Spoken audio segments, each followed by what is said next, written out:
Two women claim their hijabs were forcibly removed and say they were assaulted by NYPD officers at a demonstration last summer. And they filed a federal lawsuit. Alice Gaynor has more.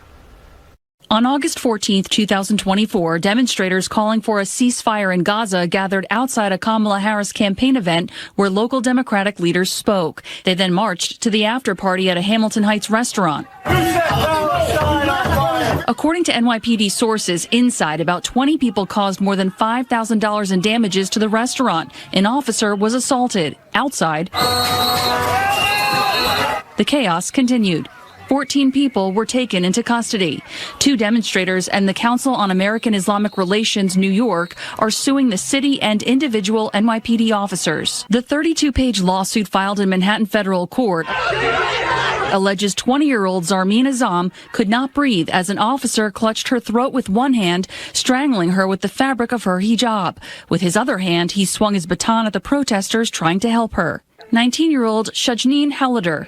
I stated, I can't move back. We can't move back. She describes the crowd and police around them as getting aggressive. And in that pushing and shoving, that's when he had grabbed one end of my hijab and pulled at it.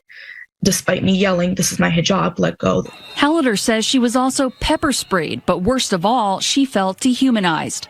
It felt humiliating, and it felt like I was being stripped publicly.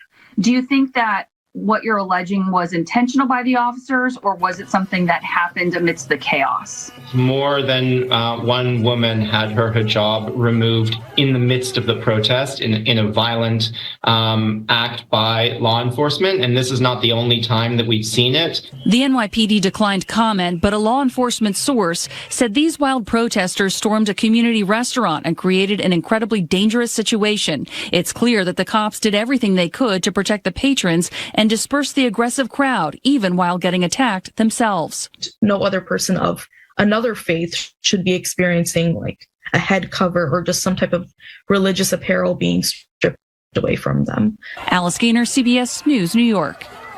Azam was arrested and given a desk appearance ticket for 2 offenses, which were dismissed. Howlauder was not arrested, and this lawsuit does seek money and policy change, asking the court to rule the NYPD can never forcibly and publicly remove women's hijabs.